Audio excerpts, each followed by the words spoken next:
So let's start then. Okay. तो आज का जो हमारा टॉपिक है वो है exploring mathematical development through classic and overriding challenges. और हमारे आज के स्पीकर जो हैं वो डॉक्टर इमरान अनवर हैं, जो कि एसोसिएट प्रोफेसर हैं Syed Babar Ali School of Science and Engineering, LUMS, Lahore, Pakistan में। डॉक्टर इमरान ने Syed Babar Ali School of Science and Engineering LUMS में ज्वाइन किया 2021 से, और वो चेयर ऑफ द डिपार्टमेंट भी हैं। उनकी पीएचडी जो है वो Abdul Salam school of mathematical sciences GC university Lahore से है, जो उन्होंने 2008 में मुकम्मल की। इसके बाद वो कुछ अर्सा कॉमसैट्स लाहौर के अंदर भी असिस्टेंट प्रोफेसर ऑफ मैथमेटिक्स के तौर पे काम करते रहे, and then he join LUMS Lahore. तो डॉक्टर इमरान अनवर अनवर जो हैं वो ना सिर्फ एक रियाजी के एक अच्छे महक्किक हैं, लेकिन इसके अलावा वो मुख्तलिफ स्टडी सर्कल्स, पब्लिक लेक्चर्स और रियाजी के हवाले से आवाम के अंदर और तलबा के अंदर दिलचस्पी पैदा करने वाले मुख्तलिफ इवेंट्स जो हैं वो भी एंगेज करवाते रहते हैं। तो हमारी खुशबख्ती है कि आज ये हमारे साथ हैं, और आप इनसे सुनेंगे कि कैसे रियाजी जो है वो मुख्तलिफ सादा सी और क्लासिकी मिसालों के जरिए जो है वो तरक्की करती है। So over to you sir, you can start now. Thank you very much. Thank you all the participants for joining us, and thank you Ali Shabazz for providing this opportunity to talk about a topic. Again, this is going to be a kind of talk जो कि काफी discussion oriented है. So I believe during the talk I will be discussing few important accounts and कुछ important problems. So if you come up with any problem, it would be better कि आप उसी time पे chat पे आप question drop कर दें, and maybe after the talk I will be available for detailed discussion. So हाँ, longer questions जो हैं वो probably during the talk address नहीं हो सकेंगे. Let's talk about let's start the journey exploring mathematics through classic and overriding challenges. So math और challenges का बहुत पुराना ताल्लुक है. uh, ये मैथ की एक ऐसी टॉक है जो स्टार्ट एक छोटी सी स्टोरी से हो रही है, एंड स्टोरी जो है it's very simple. There are two young fish, they are swimming along and they came across an older fish. और older fish जो है वो रुकती है and look at the young fish and said that good morning boys, how is the water? And the two young fish swim on for a bit.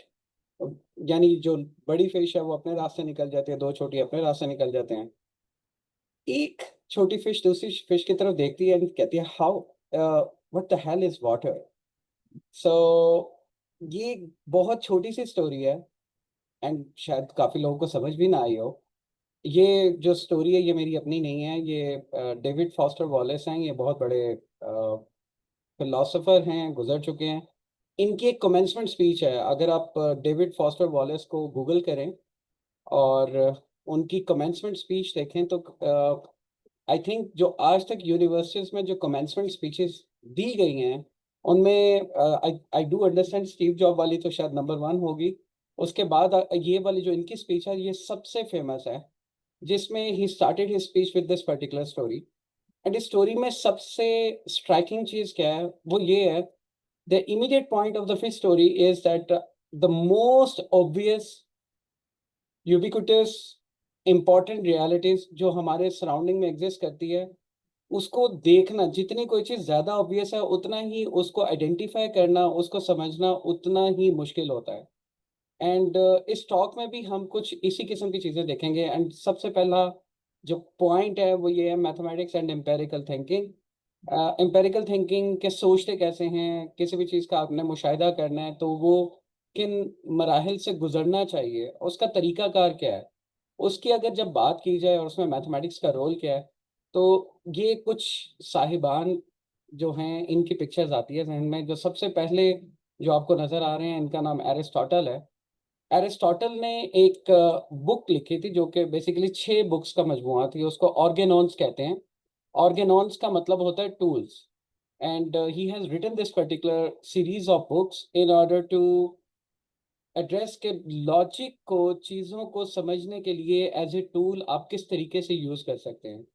And ये अब तक का सबसे ऑथेंटिक वर्क माना जाता है ऑर्गेनॉन्स का, जो एरिस्टोटल ने किया था। एंड इनके थ्योरी को अब्जॉर्ब किया एक पर्सन ने, जो कि पिक्चर में यहाँ पे नजर आ रहे हैं, जिनका नाम जॉर्ज बूल है। एंड जॉर्ज बूल ने basically he right a book जिसको लॉ ऑफ थॉट कहते हैं। एंड इन्होंने किया क्या, जो एरिस्टोटल का जो ऑर्गेनॉन का जो वर्क था उसको मैथमेटिकल फॉर्मुलेशन में कन्वर्ट किया था। एंड जॉर्ज बूल के बारे में मैं ये बता दूं कि Boole fully accepted and endorse Aristotle's logic. And Boole's goal work कि आप किसी भी चीज़ को स्टडी कर रहे हैं to go under our and beyond. And Boole's work laid the foundation, और वो एक डिसिप्लिन जो इन्होंने जिसकी फाउंडेशन रखी थी वो अलजेब्रिक लॉजिक है। And George Boole work has shown us that mathematics is the most creative and forward looking subject, a way seeing new structure। आप existing structure की बेस पे आप new structure भी formulate कर सकते हैं उसी लॉजिकल फ्रेमवर्क के ऊपर, जो कि फॉर्मुलेशन कहीं ना कहीं एरिस्टोटल से आई थी, और फिर जॉर्ज बुल ने उसको मैथमेटिकल फॉर्मुलेशन में डाल दिया था। एंड बाय द वे, मैं जॉर्ज बुल के बारे में बहुत कम लोगों को पता है। मैं ये भी बता दूं, George bull was an unorthodox genius, और इन्होंने भी कोई स्कूलिंग नहीं की हुई, और ये भी एक सेल्फ टॉट प्रोडिजी से, लाइक मैनी अदर्स। एंड उसके बाद एक और इम्पोर्टेंट नाम आता है। I think this person belongs to math, philosophy and many other disciplines of sciences. इसमें रेने डिस्कार्टे ने भी इसी टॉपिक को टेकअप किया था ड्यूरिंग, डेफिनेटली जब वो फिलोसफी की तरफ आ गए थे, तो उस वक्त एक इनका अनफिनिश वर्क है जिसको rule for the direction of mind. ये बेसिकली है क्या, ये तमाम वो साइंसेस के स्टूडेंट्स जो नए नए साइंसेज में आ रहे हैं, और ख़ास तौर पे पाकिस्तान में, जो कि थोड़ा सा अगेन साइंसेज पढ़ते हुए जज्बातियात पे कंट्रोल नहीं होते। तो आप अगेन जहाँ पे लोग अपनी आइडियोलॉजीज को साइंस की थ्योरीज के साथ बैश कर रहे होते हैं, तो आई थिंक इनकी जो डायरेक्शंस हैं वो पढ़ना बड़ा ज़रूरी है। एंड अकॉर्डिंग टू रेने डिस्कार्टे, जो इनका काम था वो ये था, अनफिनिश्ड ट्रीटीज में उसने प्रॉपरली एड्रेस किया है कि अब अगर आप किसी साइंटिफिक थ्योरी या फिलॉसफी को आप अंडरस्टैंड करना चाह रहे हैं, तो आपको कौन कौन से वेज अडॉप्ट करने चाहिए, यानी कि एडवाइसेस क्या हैं। वो 6 to 7 वेज हैं। आप गूगल करेंगे direction of mind by Rene Descartes, तो वो आपके सामने आ जाएंगे, वो डिटेल में आप पढ़ सकते हैं।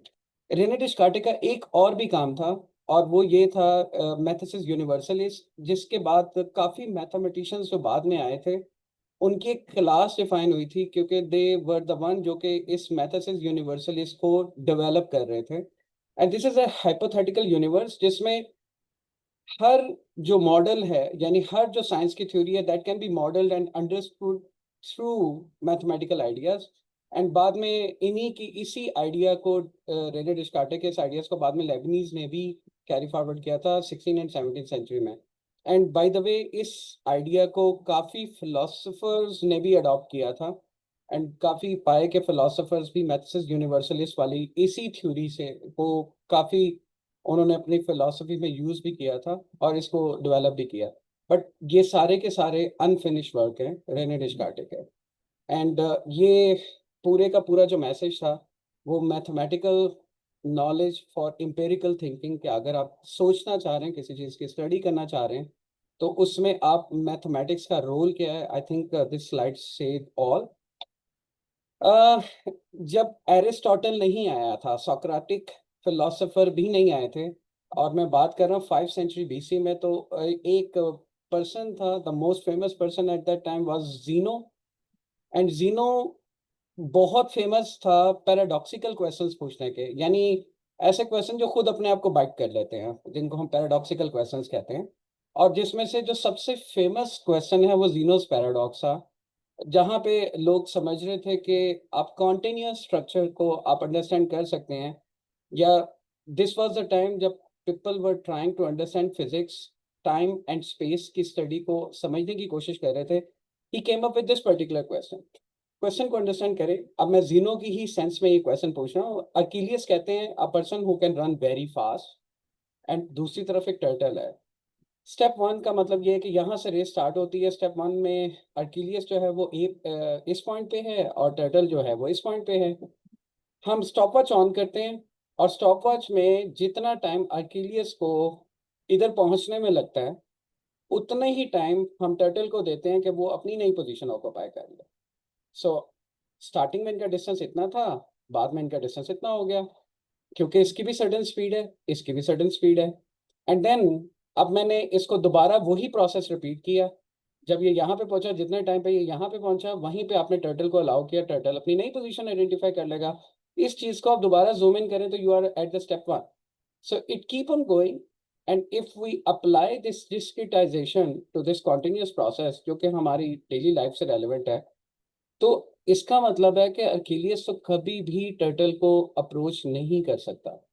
And no doubt this was a very very weird paradox कि हमारी कॉन्टिन्यूस वर्ड को जब भी हम डिस्क्रीट करते हैं यानी डिस्क्रिटाइज करते हैं, तो ये आपके पास एक वियर्ड किस्म का एक सिनेरियो डेवलप हो जाता है। एंड इसी सिनेरियो को उसने मैथमेटिकल फॉर्मुलेशन में भी डाला था। उसने कहा अगर इनिशियल मैं कहता हूँ कि अर्किलियस और टर्टल के दरमियान जो डिस्टेंस है वो 1 यूनिट है, एंड बाद में इनका डिस्टेंस हाफ रह गया, एंड देन उसके बाद 1/4 हो गया। So ultimately 1/2 plus 1/4 plus 1/8 and then so on करते करते ही बिल्ट एन इन्फिनिट सीरीज जिसका सम मुझे पता था, क्योंकि सम क्या था, जो इनिशियल डिस्टेंस, क्योंकि अगर ये चलता जाएगा तो अल्टीमेटली अर्किलियस जो है, क्योंकि डिस्टेंस कम होता जा रहा है, कभी ना कभी टर्टल को पकड़ लेगा। तमाम वो स्टूडेंट्स जिन्होंने कैलकुलस वगैरह पढ़ चुके हैं या तमाम वो लोग जो कैलकुलस पढ़ाते भी हैं, मैं ये बता दूं कि लिमिट का कॉन्सेप्ट मैथमेटिकल हिस्ट्री में जो सबसे पहले आया था लिटरेचर में, दिस वाज ड्यू टू जीनो, और ये उसकी परफेक्ट एग्जांपल है और सेकेंडली इंफिनिटी का कॉन्सेप्ट, यानी कि इस जीनो की 5th सेंचुरी बीसी की बात कर रहा हूँ। जीनो से पहले कभी भी किसी ने इन्फिनिट सम कंस्ट्रक्ट नहीं किया था, यानी 1/2 प्लस 1/4 प्लस 1/8 सो ऑन, कितने सम के अंदर टर्म्स, कितने इन्फिनिट टर्म्स हैं, लेकिन उसका सम का जो आंसर है वो मुझे पता है, दैट इज 1, जो इनिशियल डिस्टेंस है इन दोनों के दरमियान के Achilles after infinite number of steps कहीं ना कहीं टर्टल को पकड़ ही लेगा। एंड जीनो की इस छोटे से पैराडॉक्स ने इन्फिनिटी का कॉन्सेप्ट इंट्रोड्यूस करवाया, जिसको बाद में एरिस्टोटल ने टेकअप किया और उसने पोटेंशियल इन्फिनिटी का कॉन्सेप्ट इंट्रोड्यूस करवाया था। एंड जीनो का आर्गुमेंट जो था turn crucially on the notion that space and time are infinitely divisible, क्योंकि जीनो के इस क्वेश्चन से पहले तो इन्फिनिटी की एग्जिस्टेंस की बात तो कभी डिस्कस हुई नहीं थी। एंड आप इन्फिनिट को स्टडी करना चाहते हैं डिस्क्रिटाइज मैनर से, तो ये बहुत ही वियर्ड किस्म की प्रॉब्लम थी। और उसके बाद इसको फिलोसॉफिकल पॉइंट ऑफ व्यू से गया, इसी वजह से इन्फिनिटी की जो सबसे पहली डेफिनेशन जो आई थी, it was not given by mathematician, it was given bye Aristotle, और वो फिलोसॉफिकल डेफिनेशन जिसको पोटेंशियल इन्फिनिटी कहते हैं। जो इसको मजीद एक्सप्लोर करना चाहते हैं, पोटेंशियल इन्फिनिटी लिख के आप गूगल करेंगे तो वो आपके सामने आ जाएगी। और ये वही अंडरस्टैंडिंग थी जो बाद में मैथमेटिशियंस ने अडॉप्ट कर ली थी, और बहुत सालों तक पोटेंशियल इन्फिनिटी को ही इन्फिनिटी का कॉन्सेप्ट माना जाता था। फिर 19th सेंचुरी में एक पर्सन आए थे जिनका नाम जॉर्ज कैंटर था, उन्होंने आके उस आइडिया को बैश किया था। और जब उन्होंने बैश किया था तो उनको अच्छा खासा रेजिलियंस फेस करना पड़ा था। छोटे मोटे मैथमेटिशियन से नहीं, बहुत बड़े मैथमेटिशियन, अपने दौर के सबसे बड़े मैथमेटिशियन हेनरी पॉइंकारे ने उनके खिलाफ काफ़ी कुछ लिखा हुआ है जॉर्ज कैंटर के बारे में, आप गूगल करें आपको मिल जाएगा। नेक्स्ट चलते हैं। क्लासिकल प्रॉब्लम, मैथमेटिक्स में प्रॉब्लम्स की बहुत इंपॉर्टेंस है, और ये 3 बड़ी सिंपल प्रॉब्लम थी। ग्रीक्स की सबसे बड़ी डिस्कवरी थी जो थी ना, वो ये है, कंपास एंड रूलर। रूलर एक इन्फिनिट रूलर है, यानी उसके डिवीजन्स नहीं बनी हुई और उसकी लेंथ इन्फिनिट है, आप लाइन लगा सकते हैं। सो ग्रीक्स ने जब ये इन्वेंट किया था तो उस वक्त दे कम अप विद थी वेरी सिंपल प्रॉब्लम। प्रॉब्लम क्या थी कि अगर मेरे पास एक गिवन एंगल है तो क्या मैं कंपास की मदद से उनको ट्राइसेक्ट कर सकता हूँ कि नहीं। So this was the first problem जो कि इन्होंने डिस्कस की थी। Problem there is an internet connectivity issue, I hope it will stay okay. And second problem जो थी that was doubling the cube. If you are given a unit cube, so is it possible to construct a cube with the volume double to the existing one by using compass and straight edge? And third problem जो थी that was very very famous problem जिसको लोग use भी करते हैं मुहावरे के तौर पे भी, squaring a circle। Squaring a circle was one of the very famous problem, और आज भी पॉलिटिकल पर्पसेस के लिए किया जाता है. अच्छा, there is an error in my system. Okay, so we were discussing about three basic problems they come up with, and I think one good lesson from Greeks for everyone, I call it Greek time capsule है. Time capsule is a kind of a message जो हमें हमारे ancient generation से जो लोग जो हमसे पहले जा चुके हैं, जो हमारे लिए छोड़ के गए हैं, उसमें ये कैप्सूल, टाइम कैप्सूल जो है, जो ग्रीक्स की तरफ से है, वो हमें ये सिखाता है कि छोटी से छोटी प्रॉब्लम, यानी I think everyone has been using compass to sketch angles, लेकिन शायद बहुत सारे लोगों ने बॉदर नहीं किया कि क्या 1 डिग्री एंगल कंस्ट्रक्टेबल है या नहीं, और अगर मेरे पास एक एंगल बना हुआ है तो क्या मैं उसको by using compass and straight edge में क्या उसको ट्राइसेक्ट कर सकता हूँ या नहीं कर सकता. It was Greeks who considered this number, this particular concept. फिर ग्रीक्स का एक और इंटरेस्टिंग काम था जो स्ट्रेट एज एंड कंपास के साथ था, वो नंबर सिस्टम बिल्ड किया था. यानी दे बिलीव ऑन ऑब्जेक्टिवाइजेशन. तो उन्होंने नंबर्स को लेंथ की फॉर्म में देखना शुरू किया था. अगर आपको याद हो तो पैथागोरियन जो थे, दे स्ट्रांगली बिलीव कि every number can be express in the form of fraction. And फिर हुआ ये कि जब पहली दफ़ा इरेशनल नंबर स्क्वायर रूट 2 आया तो इट शॉक एवरीवन. लेकिन ज्योमेट्री की जैसे प्रोग्रेस होती गई तो इरेशनल नंबर्स की सेंस डेवलप होना शुरू हो गए. जो इरेशनल नंबर्स की जो फाइंडिंग है, आप थोड़ी देर के लिए सोचें, आपको सिर्फ रैशनल नंबर्स पता है, आपको इरेशनल नहीं पता. सो इरेशनल नंबर का जो क्वेस्ट और जो फाइंडिंग है वो सबसे पहले ग्रीक्स ने किया था bye using straight and compass के नंबर की, कंस्ट्रक्टेबल नंबर की सेंस में, कि क्यूब रूट ऑफ 2 क्या कंस्ट्रक्ट किया जा सकता है, स्क्वायर रूट 2 कंस्ट्रक्ट किया जा सकता है, पाई कंस्ट्रक्ट किया जा सकता है. ये स्क्वेयरिंग द सर्कल जो है, ये इतनी इंपॉर्टेंट प्रॉब्लम है कि आप लोगों ने रेनेसांस में, अगर लियोनार्डो डा विंची की द फेमस विट्रोवियन मैन की अगर आपने पिक्चर देखी हो, सो विट्रोवियन मैन की जो पिक्चर है, that is on this particular philosophy, squaring the circle, जिसमें एक आदमी खड़ा होता है, बाजू उसका पहले ऊपर होते हैं एंड देन फिर वो कुछ इस टाइप से हो जाते हैं. This is regarding replicating this, क्योंकि रेनेसांस में जो लियोनार्डो डा विंची थे, he was also polymath, he was also having a dream of solving this particular problem. And by the way, ये ट्राइसेक्टिंग द एंगल, ये प्रॉब्लम का ही एक और narration ये भी होती है कि कौन सी आप एन गॉन जो है वो कंस्ट्रक्टेबल है, कौन सी एन गॉन कंस्ट्रक्टेबल नहीं है, by using straight edge and compass. And by the way, यहाँ पे मैं आपको मैथमेटिशियंस की परसिस्टेंस दिखाने लगा हूँ. ये वो 3 प्रॉब्लम है, इनको अगर आप कभी गूगल सर्च करेंगे तो प्रॉब्लम ऑफ एंटीक्विटी के साथ इसके ऊपर आपको सारी इन्फॉर्मेशन मिल जाएगी. और ये प्रॉब्लम 2000 साल तक डिफरेंट मैथमेटिशियन इस प्रॉब्लम पे लगे रहे हैं, and people try to solve this particular theory, और इसको करने के चक्कर में they constructed many new ideas in math. And काफ़ी लोगों को फेलियर्स भी फेस करने पड़े, और मैं ये बताता हूँ फेलियर्स में जो नोटेबल पर्सनैलिटी आपके लियोनार्डो डा विंची भी हैं, एंड उनसे भी ये प्रॉब्लम सॉल्व नहीं हुई थी उस वक्त. एंड बाद में गॉस ने इसका एक प्रॉब्लम का आंसर दिया था, वॉटसन ने इसका 1837 में. You can see the gap. और ये प्रॉब्लम कब आई थी, ये बीसीस की प्रॉब्लम थी, और सॉल्व कब हो रही है, 18th एंड 19th सेंचुरी में. You can see that Watson ने इसको दिया, फिर उसके बाद लिंडमैन ने इसका एक सोल्यूशन दिया. ग्रीक्स ने प्रॉब्लम बनाई, गॉस पहला पर्सन था जिसने इसका एक सोल्यूशन दिया, फिर ये दूसरे साहब थे, और फिर ये लिंडमैन तीसरा आया.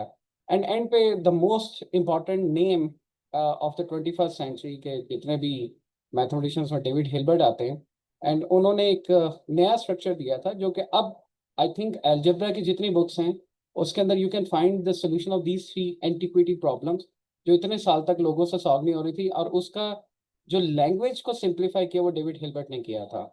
एंड हिल्बर्ट ने और भी बहुत सारे काम किए थे, अगर हम एक टॉक सिर्फ हिल्बर्ट के काम के ऊपर करें तो शायद वो भी कम होगी. फिर मैथमेटिक्स को तारीख के पैराहे में देखें तो ये रिचुअल्स के तौर पे बहुत ज़्यादा यूज़ होता रहा, ख़ास तौर पे हमारे सब कॉन्टिनेंट के अंदर. अगर आपको मेरे ख्याल से एवरीवन इज़ अवेयर कि जो हिंदुओं की जो रिलीजियस रिचुअल्स होती हैं उसमें वो यज्ञ बनाते हैं, यानी कि जिसमें आग, फायर आल्टर्स जिसको कहते हैं, वो बनाते हैं, और डिफरेंट किस्म की अगर उन्होंने रिचुअल्स करने हैं तो डिफरेंट टाइप के उनको वो यज्ञ बनाने पड़ते हैं, यानी कि फायर आल्टर्स. एंड सिनेरियो ये है कि वो कंस्ट्रक्शंस करने के लिए अच्छा, ये बड़ा वियर्ड किस्म की क्योंकि अब तो इंटरनेट का दौर है, तो अगर किसी एक साइड पे कोई डेवलपमेंट हो रही है तो दूसरी तरफ चली जाती थी। और यहाँ पे सिनेरियो ये जो डिस्कशन हम करेंगे 800 और 600 बीसी की है। और पैरेलल में आई थिंक ग्रीक्स लगे हुए थे, वो आई थिंक उनकी 300 बीसी की है। सो कहा यह जाता है, again I think Indian historians का बिलीव है कि जो ग्रीक्स की जो ज्योमेट्री में जो डेवलपमेंट की जो बहुत ज़्यादा रीज़न है, वो ये था कि उन्होंने ये सूत्रास पढ़े हुए थे, सुलभा सूत्रास, क्योंकि ज्योमेट्रिक कंस्ट्रक्शन जो कि हिंदुओं के वेद में लिखे हुए थे वो उन्होंने पढ़े थे। एंड इसी तरह की बातें कुछ आई थिंक इन्होंने भी अपनी किताब में लिखे हैं, स्टीफन हॉकिंग ने गॉड क्रिएटेड इंटीजर्स में भी इस चीज़ का जिक्र किया है कि क्योंकि ग्रीक्स का टाइमलाइन 300 बीसी था, तो probably they have got the knowledge from Hindu Veda से उन्होंने देखा था। अच्छा, इनकी ज्योमेट्री कैसे थी? इनकी ज्योमेट्री में जो टूल्स है वो रस्सी थी, जिसको सुलभा कहते हैं हिंदी में।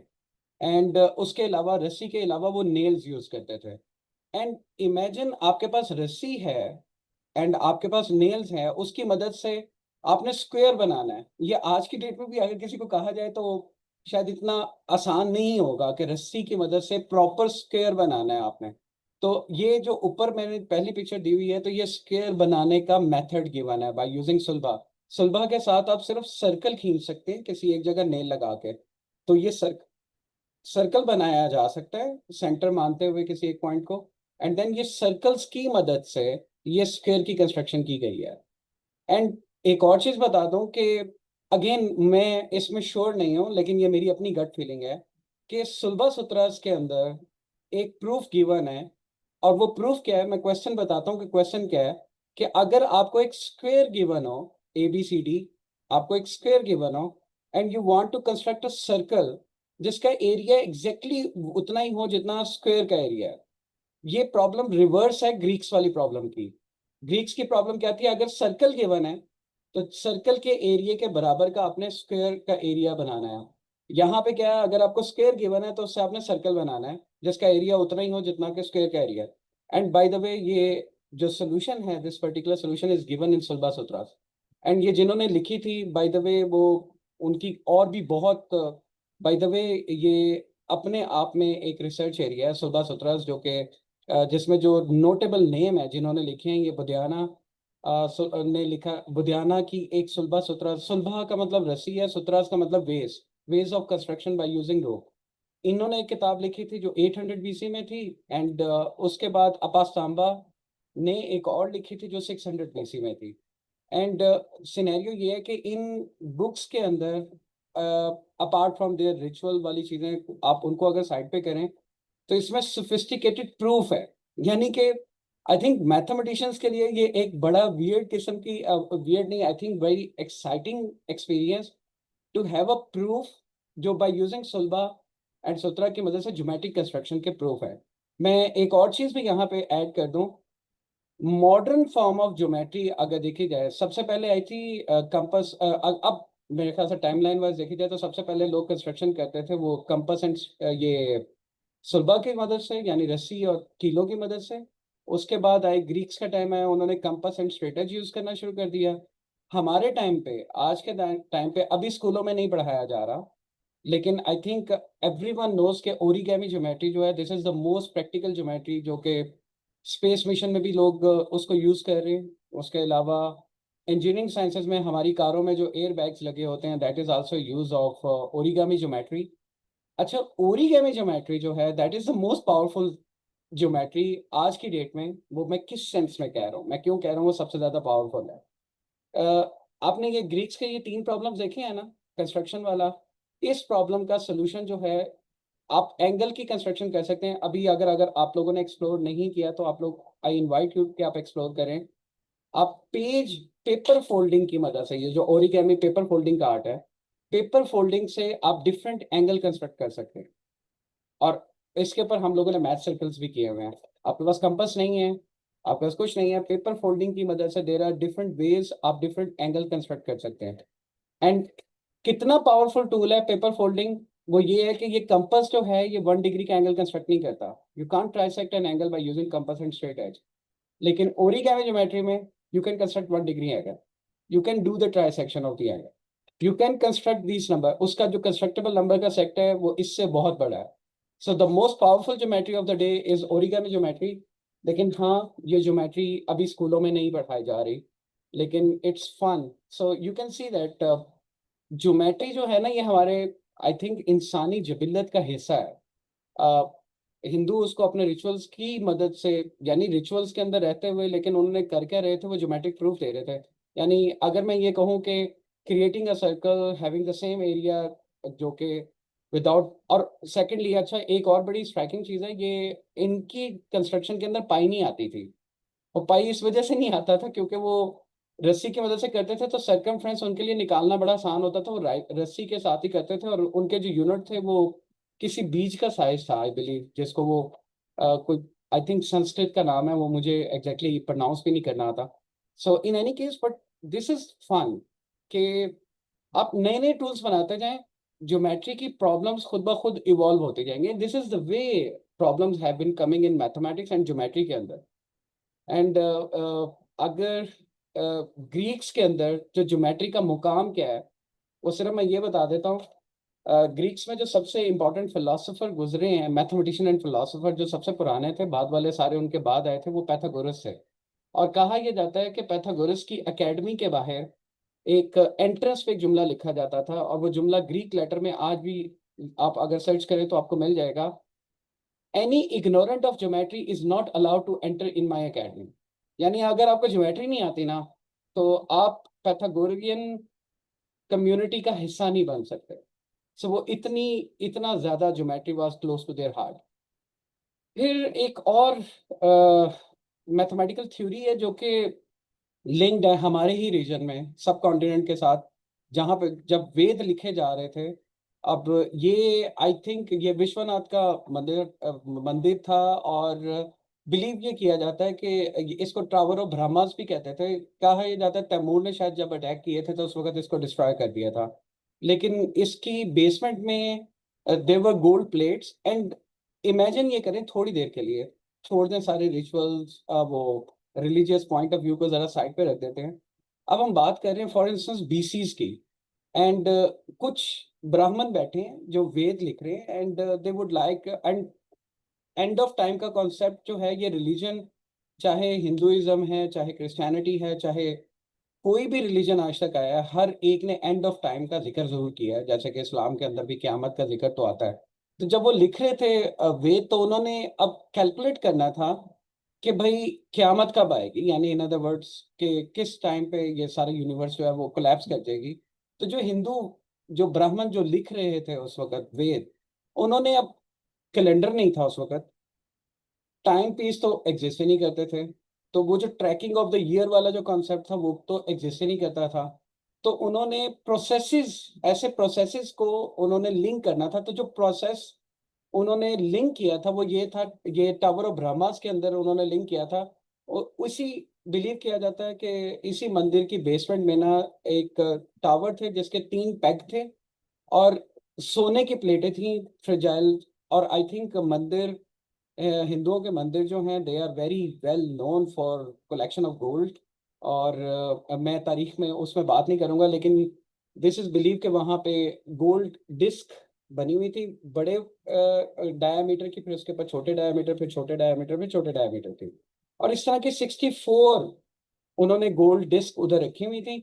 और टास्क यही था, जो टावर आज, अगर आप लोगों को नहीं पता तो आज मैथमेटिक्स में इस प्रॉब्लम को हम टावर ऑफ हिनॉय कहते हैं.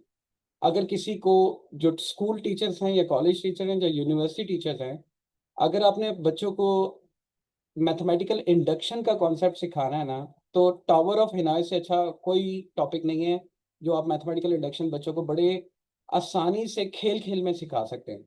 और उसमें टास्क ये है कि आपने एक पैग से दूसरे पैग पे सारी की सारी गोल्ड प्लेट्स को मूव करना है.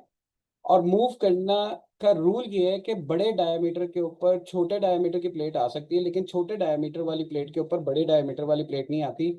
और एक टाइम पे आप एक प्लेट मूव करेंगे.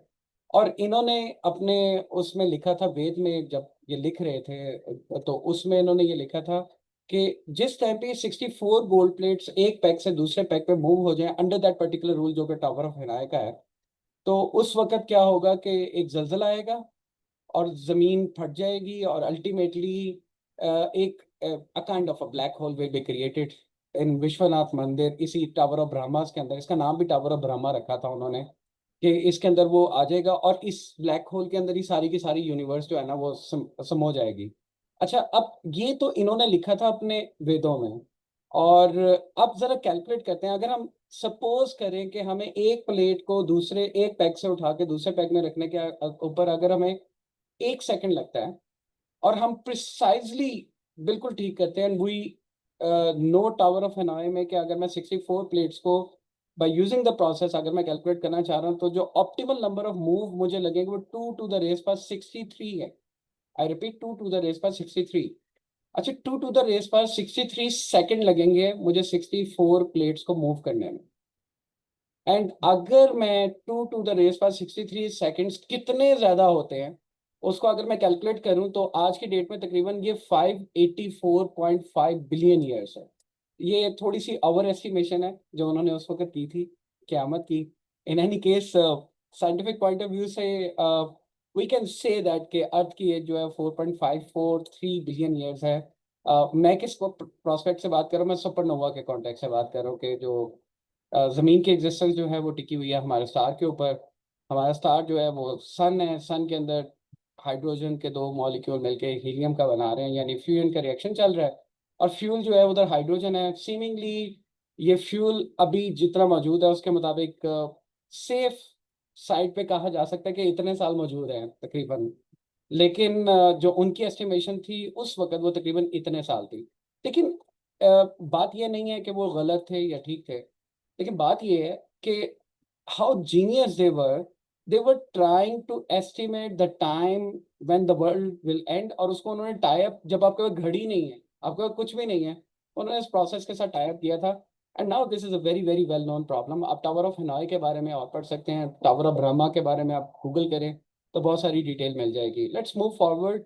सो यू सी मैथमेटिक्स कहाँ कहाँ आ रहा है, रिचुअल्स के अंदर, एंड ऑफ द वर्ल्ड के अंदर। एंड देन एक ऐसा मैथमेटिशियन है जिसका अगर कोई बंदा मैथ के डिस्कशन कर रहा हो और अगर इनका नाम ना लिया जाए ना, तो ये सबसे बड़ी ज्यादती होगी। किस वजह से ज्यादती होगी? क्योंकि हमारे मैथमेटिक्स में नोबेल नहीं होता। फिजिक्स वालों को मिल जाता है, केमिस्ट्री में मिल जाता है, मैथ में नोबेल नहीं है। मैथ में जो नोटेबल प्राइज हैं उसमें सबसे इम्पोर्टेंट है वो फील्ड मेडल है, जो कि again under the age of 40 वालों को मिलता है। अगर आप 40 ईयर्स 1 डे हैं तो आप आउट ऑफ द रेस हैं। आप जो मर्जी मैथ में डिस्कवरी कर लें, आपको फील्ड मेडल नहीं मिलने लगा। अच्छा, फील्ड मेडल जो है उसके, क्योंकि ये बड़ा प्रेस्टिजियस अवार्ड है, एंड मैं ये भी बता दूं कि नेक्स्ट ईयर फील्ड मेडल की सेरेमनी ये हर 4 साल बाद होता है। इसकी सेरेमनी जैसे वर्ल्ड कप, क्रिकेट का वर्ल्ड कप, यहाँ पे लोग क्रिकेट देखते हैं तो क्रिकेट का वर्ल्ड कप 4 साल बाद आता है, तो फील्ड मेडल की सेरेमनी भी हर 4 साल बाद होती है। और उस सेरेमनी में पूरी दुनिया से मैथमेटिशियंस इकट्ठे होते हैं, और नोटेबल यंग मैथमेटिशियंस को ये अवार्ड दिया जाता है। उस फील्ड मेडल, यानी कि आप समझ सकते हैं मैथ में सबसे प्रेस्टिजियस अवार्ड है, उस फील्ड मेडल में सिर्फ एक ही मैथमेटिशियन की तस्वीर बनी हुई है, और वो मैथमेटिशियन आर्किमिडीज है। एंड उस फील्ड मेडल के दूसरी तरफ जो एक पिक्चर एम्बोस है, ये भी आप गूगल करें तो आपको दोनों पिक्चर्स मिल जाएंगी। सो उसके ऊपर एक ग्रीक लेटर में एक लिखी हुई है कि आप कह सकते हैं कि ग्रीक लेगेसी कितनी इंपॉर्टेंट है, वो आज तक हमारे साथ चल रही है। यानी हमारे मैथ के फील्ड मेडल में आज के दिन भी जो फील्ड मेडल लेता है उसके ऊपर एम्बोस जो कोट है दैट इज इन ग्रीक। और उसके बैक साइड पे एक सिलेंडर आपको नजर आएगा, सफियर नजर आएगा और कोन नजर आएगी। और that is due to this particular problem, जो कि वॉल्यूम के दरमियान रिलेशन फाइंड आउट किया था कि एक सफियर का जो वॉल्यूम होता है that is the difference of these two. और इन अदर वर्ड्स, आपको अगर नहीं पता तो ये जो रिलेशन था जो आज हम यूज करते हैं, जो formula, this was identified by Archimedes. And Archimedes was a very genius mathematician. ये मैथमेटिशियन नहीं था, ये इंजीनियर भी था, ये सब कुछ था। एंड ये जो इसको आर्किमिडियन पैक भी कहते हैं, ये ड्रिल करने के लिए, समुद्र दरिया से पानी निकालने के लिए उस वक्त आर्किमिडियन स्क्रू के नाम से जाना जाता है, आप ढूंढ सकते हैं इसको। आर्किमिडियन कला कहते थे। इसका सिटी जो था वो सराउंडेड था, और रोमन फोर्सेस अटैक करते थे, तो ये रोमन फोर्सेस का बुरा हाल करते थे, नए नए ये बनाया करता था। उसके अलावा आई थिंक अगर आपने मैट्रिक में फिजिक्स पढ़ी है तो असूले अर्शिमीदेस आप लोगों ने पढ़ा होगा, और Archimedean principle, this is the famous problem जिसको आज के दिन में हम लोग बच्चों को बताते भी हैं। यूरिका प्रॉब्लम थी कि वो गोल्ड के अंदर इम्प्योरिटी को आइडेंटिफाई करने वाला जो वे था वो आर्किमिडीज ने डेवलप किया था फर्स्ट टाइम। अच्छा, ये सारे के सारे आर्किमिडीज के वो काम है जो कि they are very very famous, आपको मिल जाएंगे। और मैं आपको ये बताऊं, इस पूरी स्लाइड में जो सबसे इंपॉर्टेंट है वो ये ब्लैक डॉट है। ये जो ब्लैक इसके अंदर जो नजर आ रहा है ना आपको, ये इतना कोई इंपॉर्टेंट टॉपिक है जो कि जिसकी फाउंडेशन जो है आर्किमिडीज ने ले डाउन की थी। और आर्किमिडीज वाज द वन जिसने सबसे पहले एरिया प्रॉब्लम को आइडेंटिफाई किया था। एरियाज कंप्यूट करने के तरीके बता रहा था कि आप एरियाज कैसे कंप्यूट कर सकते हैं। अगर आप इस पिक्चर में देखें तो इसके अंदर ना ये एक सिक्स कॉन बनी हुई है, और उसके बाहर सर्कल, एक रेड कलर का सर्कल है, और उसके बाहर कोई एक सेवन कॉन बनी है, यानी एक साइड ज्यादा है उसमें। और इसका एरिया वो निकाल सकते थे। अच्छा, ये मैं बताऊं कि एन गॉन का एरिया हम कैसे निकाल सकते हैं, this is again due to Archimedes, I can tell. और आपको एरिया ऑफ अ ट्राइंगल पता है, तो आप क्या कर सकते हैं, आप सेंटर से ट्राइंगल्स बना लें। Just calculate the triangles, and triangles का और सारी इक्वल ट्राइंगल्स होंगी, एक ट्राइंगल का एरिया निकाल लें वही हाइट वाले फार्मूले से। So you get the area of this particular thing, and similarly area of the other polygon. तो अल्टीमेटली पाई की अप्रोक्सीमेशन, आपको पता है ना, पूरी दुनिया में इंटरनेशनल डे ऑफ मैथमेटिक्स मनाया जाता है, और वो उसको पाई डे भी कहते हैं, क्योंकि pi is the first problem. ये पाई को अप्रोक्सीमेट करने की कोशिशें हो रही हैं यहाँ पे। और पाई, अगर मैं यूनिट सर्कल लेता हूँ, तो मैं यूनिट सर्कल के एरिया को अप्रोक्सीमेट, उसका एरिया कितना होगा पाई, उसको अप्रोक्सीमेट कर रहा हूँ इस सिक्स गोन के एरिया से, और इस सेवन गोन के एरिया से। छोटा होगा और उससे बड़ा होगा। तो आर्किमिडीज की लाइफ में जो उसने सबसे पहला काम किया था वो ये किया था, अप्रोक्सीमेटिंग पाई की बुनियाद इन्होंने रखी थी। उस और इस मेथड को मेथड ऑफ एग्जॉस्शन कहते हैं, विच lead the foundation of calculus, जिसको बाद में बहुत सारे लोग चलते आए। बीच में ऐसे मैथमेटिशियंस भी आए हैं जिन्होंने अपनी जिंदगी में, सारी जिंदगी में कोई काम नहीं किया, सिर्फ और सिर्फ ये एन गॉन की साइड बढ़ाते रहे हैं, और उसकी भी एक साइड ज्यादा करके एरियाज निकाल के अप्रोक्सीमेट करते रहे हैं रेशनल नंबर्स के साथ, कि इसका एरिया पाई का क्या होगा। एंड लोगों की कबर के ऊपर, जिसे टॉम्बस्टोन कहते हैं, उनकी टॉम्बस्टोन पे 30 डेसिमल प्लेस तक पाई की वैल्यूज लिखी जाती रही हैं। यानी इतना लोग फख्र करते थे कि भाई मैंने पाई को अप्रोक्सीमेट किया up to the 30 decimal place value. और वो जो मेथड यूज हो रहा था वो which was given by Archimedes. And एक और चीज थी, शायद आपको आर्किमिडीज की डेथ के बारे में अगर नहीं पता, तो मैं ये भी बता दूं कि जब रोमन आर्मी ने अल्टीमेटली इनका सिटी कैप्चर कर लिया था, तो ऑर्डर्स थे रोमन फोर्सेस को कि ये बंदा जो है ना, इसको जिंदा पकड़ के लाना है। लेकिन हुआ ये कि पेजेस तो थे नहीं, तो ये अपनी जो प्रॉब्लम थी वो जमीन पे छड़ी की मदद से ना वो सर्कल बना के ही वाज सॉल्विंग सम प्रॉब्लम। जब रोमन आर्मी का सोल्जर इसके सर पे आके खड़ा हुआ, तो उसने कहा तुम आर्किमिडीज हो, तो इसने कहा कि, इसने उसको ना बदतमीजी से कहा कि पीछे हटो, तुमने मेरा सारा प्रॉब्लम खराब कर दिया, क्योंकि रोमन फौजी जो है ना वो सर्कल के ऊपर खड़ा हो गया था। तो कहा यह जाता है, शायद इसके आखिरी अल्फाज ये थे कि stay away from my circle. और उस रोमन रोमन फौज जो है वो तारीख में सबसे जालिम फौज में से शुमार होती है, कि उसके फौजियों का अपने गुस्से पे कोई काबू नहीं था, और इसने जब उसको डांटा है ना फौजी को, तो अल्टीमेटली उसने उसको मार दिया। और the time of death he was solving a math problem. Anyways, Archimedes was a legend, और यहाँ से कैलकुलस की बुनियाद यहाँ से आ गई थी। और कैलकुलस की जो, this is basically the holy grail of modern mathematics, जो आज हम मॉडर्न मैथ पढ़ते हैं उसमें आई थिंक अगर कैलकुलस ना होती तो शायद बहुत ज़्यादा फिजिक्स तो बेसिकली होनी नहीं थी, मैकेनिक्स तो आनी नहीं थी, और प्लानिटरी मोशन को भी अंडरस्टैंड करना बिल्कुल ही मुमकिन ही नहीं था। और ये सारे का सारा जो क्रेडिट है बेसिकली जिन लोगों को जाता है, उसमें जो सबसे पहला नाम है, अच्छा ये फेसबुक वगैरह आने से पहले मैथमेटिशियंस की लड़ाइयाँ कैसे होती थी, लोग कैसे एक दूसरे से बात करते थे, जेलसी कैसे बिल्ट होती थी, तो उनके बीच में डिफरेंट लोग होते थे जो इनको कनेक्ट करवाते थे। सो रेने डिस्कार्टे वाज ओल्डर टू पेरे डी फर्मा, एंड उस वक्त एक बहुत इंपॉर्टेंट मैथमेटिशियन थे जिनका नाम मेरे जहन से निकल गया है। वो उस दौर का ना वो लगाई बुझाई करने वाला बंदा था। यानी वो लोगों को लेटर लिखता था कि आप क्या कर रहे हो, क्या नहीं कर रहे। तो जब उनके लेटर के रिप्लाई आता था तो दूसरों को उनके लेटर खोल खोल के दिखाते थे। तो रेने डिस्कार्टे, ये इनकी डिकार्ट की जो एक सबसे इंपॉर्टेंट डिस्कवरी है वो कार्टेशियन प्लेन है। आप लोग जो कार्टेशियन प्लेन पढ़ते हैं फिजिक्स के अंदर भी मैथ के अंदर भी, this is due to this particular guy. और मैं ये भी बता दूं ये इन्होंने किस तरीके से इन्वेंट किया था, ये आइडिया कार्टेशियन प्लेन का इनका आया कैसे था। रेने डिकार्ट जो था ना, ये दिन में बहुत लेट उठते थे।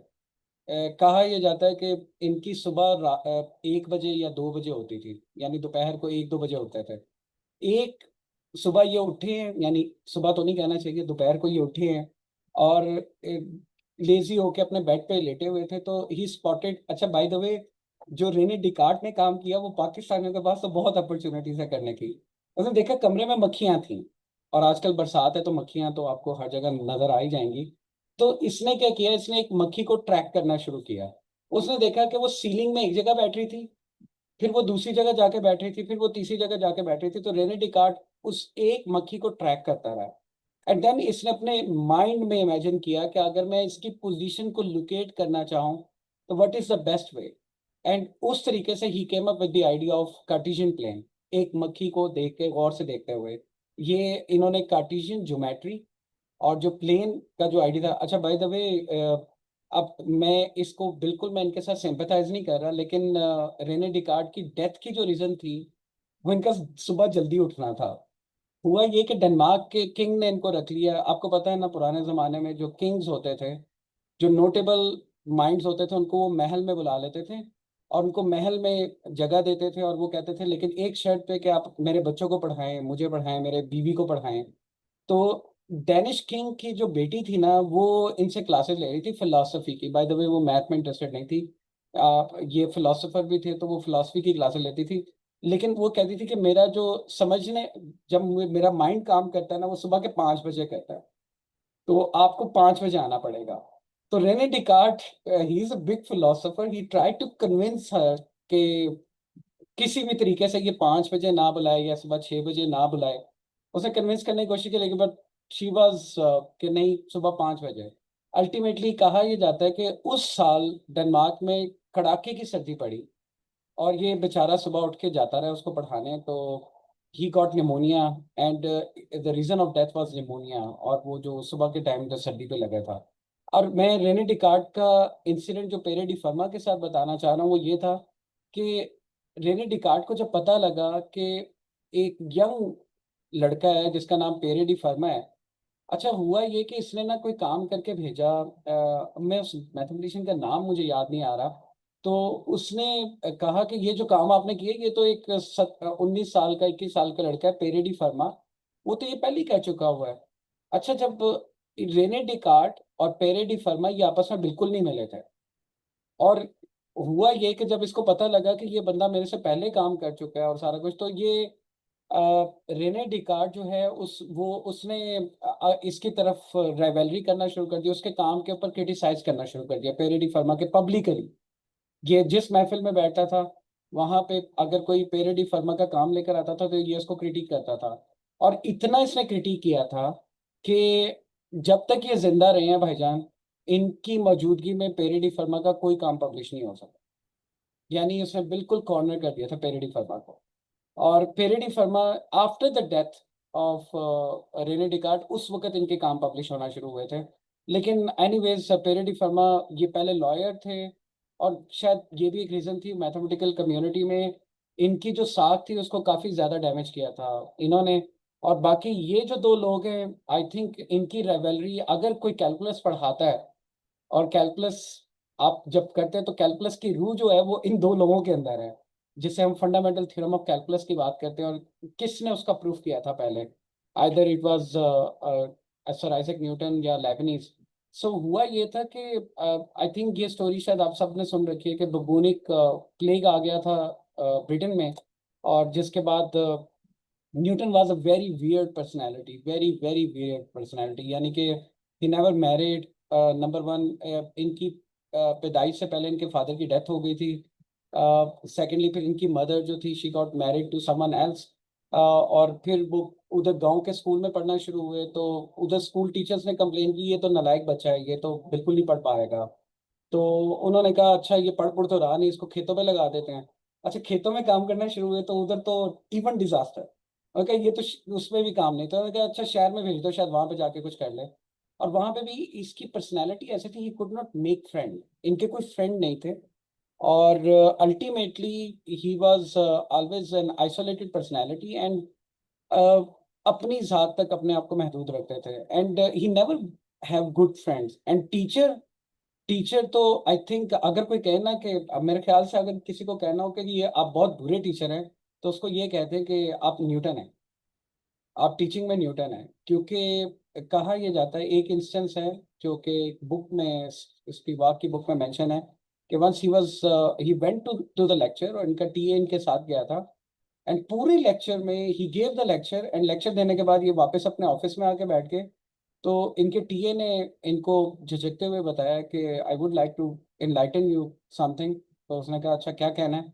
उसने कहा जो आज आप क्लास लेकर आए थे उस क्लास में कोई भी नहीं बैठा था, ये खाली क्लास में पूरा एक लेक्चर देकर आ गए। यानी ये किसी के साथ आई कांटेक्ट करना पसंद ही नहीं करते थे, किसी से बात करना पसंद नहीं करते थे, तो काफी आइसोलेटेड पर्सनालिटी थी। लेकिन बाद में जब लेबनीज, इनकी टोटली रिवर्स पर्सनालिटी थी। ही वाज अ मैन जो कि ऑलवेज फाउंड इन पार्टीज, लोगों से बातें कर रहे हैं, गपशप कर रहे हैं। एंड उसके बाद फिर जब फंडामेंटल थ्योरम ऑफ कैलकुलस की डिस्कवरी हुई, तो इट वाज देयर फ्रेंड्स, इनके फ्रेंड्स और इनके फ्रेंड्स, जिन्होंने इन दोनों को आपस में लड़वा दिया था। And ultimately I think Newton was in a very very strong position. तो बहुत अरसे तक तो लेबनीज को क्रेडिट मिला ही नहीं, लेकिन after many years it is settled कि ये दोनों ने independently fundamental theorem of calculus discover किया था। And according to Stephen Hawking, Newton could not have formulated his law without analytic geometry of René Descartes. And secondly, Eugene Wigner, अभी I think इस talk से पहले अली शहबाज और मैं discussion कर रहे थे about effectiveness of mathematics. So I think effectiveness of mathematics in physics में जो सबसे important article है वो नोबेल लॉरिएट है यूजीन वेगनर, वो unreasonable effectiveness of mathematics, and उसमें उन्होंने लिखा था the enormous usefulness of mathematics in the natural sciences is something bordering on the mysterious, and there is no rational explanation to it. And वाकई ये चीज fact है कि मैथमेटिक्स जिस तरीके से इवॉल्व हुआ है, and the way it connect to different physical theories, वो किसी के जहनो वहमो गुमान में आप उसके रैशनल अगर रीजन फाइंड आउट करना चाहेंगे तो आपके पास रैशनैलिटी खत्म हो जाएगी। You could not find a reason for that.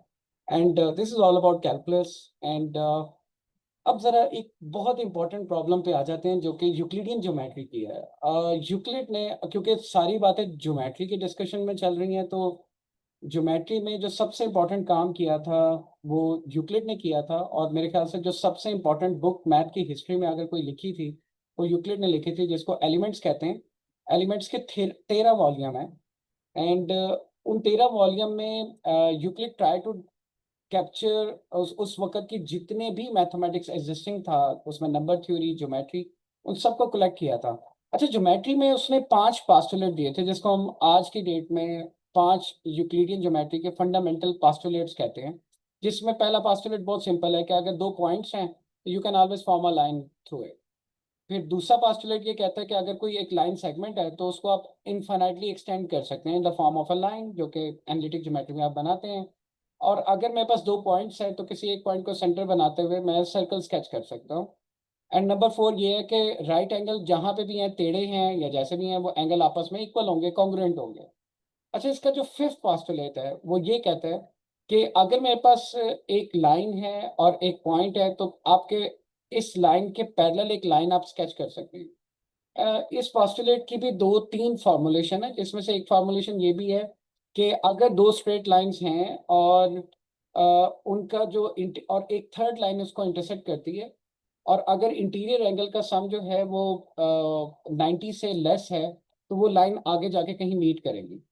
हुआ ये कि यूक्लिड ने जब एलिमेंट्स लिखी तो उसने ये चार पास्टुलेट उसने धड़ल्ले के साथ यूज किए इन प्रूविंग डिफरेंट प्रूफ। जैसे मैंने आपको डिफरेंट बुक्स मैंने बताई थी कि जिसमें लोग डिफरेंट टूल्स की मदद से डिफरेंट प्रूफ करते रहे थे, लेकिन उसने he avoided this fifth postulate. Because he always believe कि इसका कोई प्रूफ होना चाहिए। एंड हुआ ये कि इसको वो प्रूफ नहीं कर सका, यूक्लिड नहीं कर सका। And later on this particular problem was one of the central problem in math. मैं ये भी बता दूं, ये प्रॉब्लम चलती चलती उन्हीं प्रॉब्लम के साथ चली थी, ये एंटीक्विटी प्रॉब्लम का हिस्सा नहीं थी। लेकिन पीपल वर ऑलवेज क्यूरियस कि अगर मेरे पास एक लाइन है तो क्या उसके पैरेलल मैं दूसरी लाइन इस तरीके से कंस्ट्रक्ट कर सकता हूँ, एग्जैक्टली वन लाइन जो कि उस पॉइंट से गुजरी हो। यानी पास्टुलेट कुछ इस तरीके से कि ये मेरे पास एक स्ट्रेट लाइन है और मेरे पास एक पॉइंट है, तो I can always construct a straight line which is passing through this particular point and parallel to this given line. And इसके प्रूफ में लोग लगे रहे, अब ये प्रूफ नहीं हुआ, बहुत सारे लोगों से नहीं हुआ। जिसमें सबसे इंपॉर्टेंट नाम जो आता है अब, जिसका आता है वो गॉस है। Carl Friedrich Gauss was a child from his prodigy. He was a child prodigy, and from his school time, he was a very very genius person. And मेरे ख्याल से मैथ के अलावा इन्होंने और भी काफ़ी चीज़ों में काम किया। एस्ट्रोनॉमी में भी इन्होंने एक आई थिंक एक रॉक स्टार की आई थिंक उसका इन्होंने पूरी की पूरी ट्रेजेक्टरी जो थी वो डिस्कवर की थी। और he was very very brilliant mathematician. And इनका बाय द वे इनका एक मोटो है कि लेस बट राइट, यानी कि काम बहुत ज़्यादा नहीं होना चाहिए, थोड़ा होना चाहिए लेकिन डीप होना चाहिए। सो ही ऑलवेज बिलीव, तो इसलिए इनके पब्लिश वर्क बहुत ज़्यादा नहीं है। लेकिन हर बच्चा जो स्कूल में मैथ पढ़ता है तो वो फंडामेंटल थ्योरम ऑफ अलजेब्रा को यूज़ करते हैं। यानी आप लोगों ने देखा होगा, अगर एक पॉलिनोमियल की डिग्री 3 है तो उसके मैक्सिमम 3 रूट्स होंगे, अगर 4 है तो उसके मैक्सिमम 4 रूट्स होंगे। ये थ्योरम जो है इसको फंडामेंटल थ्योरम ऑफ अलजेब्रा कहते हैं, और ये गॉस ने प्रूव किया था। डोंट फॉरगेट कि गॉस ने एंटीक्विटी प्रॉब्लम्स भी सॉल्व की थी। Gauss identified there is a gap जो यूक्लिडियन ज्योमेट्री में था, and he was trying to prove the fifth postulate. अच्छा हुआ ये है कि इसके साथ इनके एक और दोस्त है जिनका नाम है फरकास बोलियाई। ये हंगेरियन मैथमेटिशियन थे और इनके साथ इनकी बहुत ज़्यादा फ्रेंडशिप थी। और ये दोनों, फरकास बोलियाई का तो आप लोगों ने शायद नाम भी नहीं सुना होगा, और इस वजह से नहीं सुना कि इसके नाम से कोई थ्योरम नहीं है। इसकी पूरी जिंदगी जो है ये फिफ्थ पोस्टुलेट को प्रूफ करने में लगी रही, और ही फेल्ड। एंड गॉस ने और यहाँ पे मैं थोड़े से इनके लेटर के एक्सचेंज बता रहा हूँ। और गॉस ये ड्रीम लेके मारा है कि काश ये रॉक्स जो हमारे सामने हैं ये किसी तरीके से हो जाए, साइड पे हो जाए, और मैं किसी तरीके से ये फिफ्थ पोस्टुलेट का प्रूफ कर लूँ। फिर उसके बाद हुआ ये कि इन फरकास बोलिया ये होता है कि if a father has a passion और वो फादर ना कर सके तो वो मिरास में अपने बेटों को फॉरवर्ड कर देता है। तो इनके बेटे थे जिनका नाम था जैनस बोलियाई। जैनस बोलियाई ने पहला जो इसका काम पब्लिश हुआ था, he was a school boy eight that time 1832 में। और इनका ये मैं इसलिए यहाँ पे लिख रहा हूँ कि जैनस बोलियाई का जिस वक्त पहला काम गॉस ने पढ़ा तो गॉस ने रिएक्ट ये किया था कि I regard this young geometer Janos Bolyai, जो कि उसके दोस्त का बेटा था, as a genius of the first order. यानी very early age it was Gauss who identified कि ये बहुत इंपॉर्टेंट मैथमेटिशियन है। बाय द वे गॉस की जो अटेम्प्ट्स हैं improving the fifth postulate of Euclidean geometry was published under this, जिसमें he published all the ways to attack this particular problem, and they failed, they simply failed ultimately। Janos Bolyai ने जिस वक्त mathematician बनना शुरू किया तो उसने भी सारी प्रॉब्लम साइड पे करते हुए वो भी फिफ्थ पोस्टुलेट पे लाया।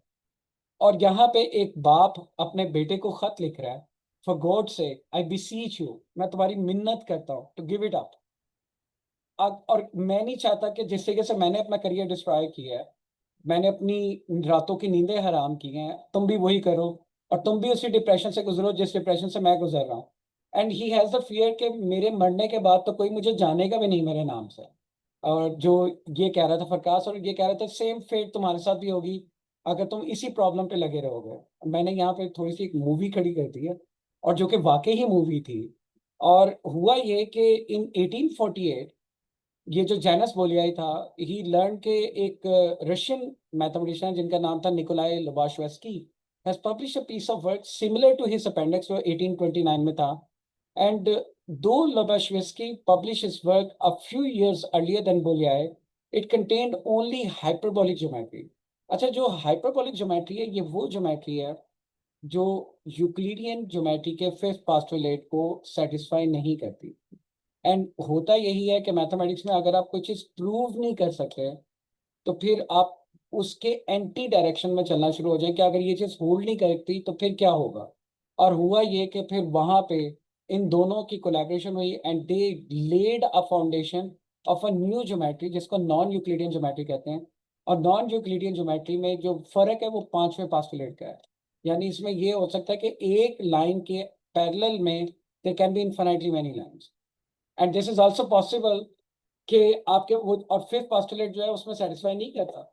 एंड फिर ये बेटा अपने बाप को खत लिख रहा है जब उसने non Euclidean geometry find out कर ली। My dear and good father, I have so much to write of my new creation that is at the moment impossible for me to enter into great detail, work on parallels. At this moment, this is not yet finished, but the way which I have hit upon promises me with certainty the attention of the goal.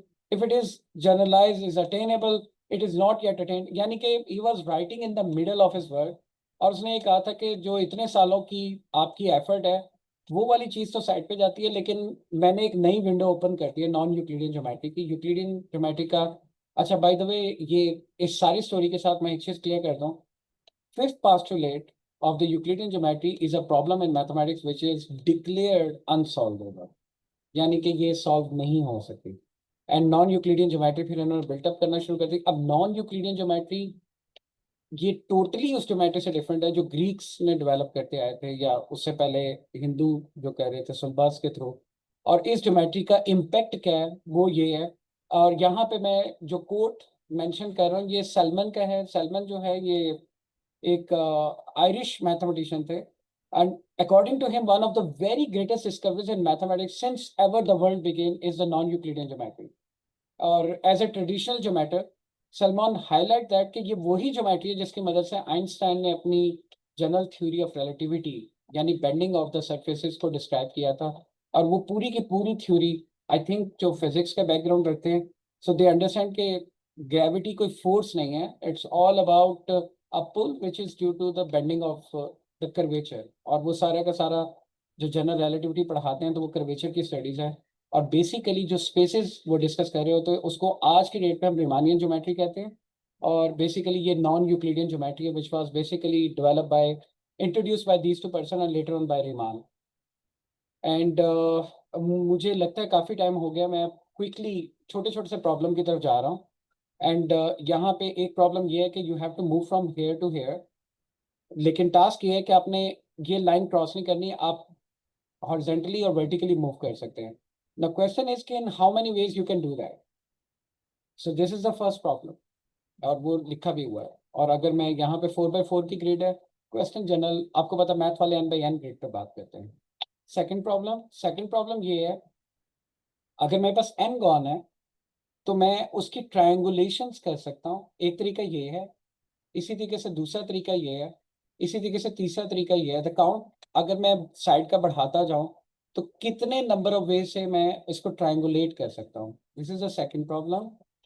And the third problem is के parenthesis का pair है मेरे पास, तो मैं उन pair of यानी यहाँ पे मेरे पास इस वक्त एक दो तीन तीन पैरेंथेसिस के पेयर हैं, उसके डिफरेंट कॉम्बिनेशन मैंने बताया जो कि 5 हैं।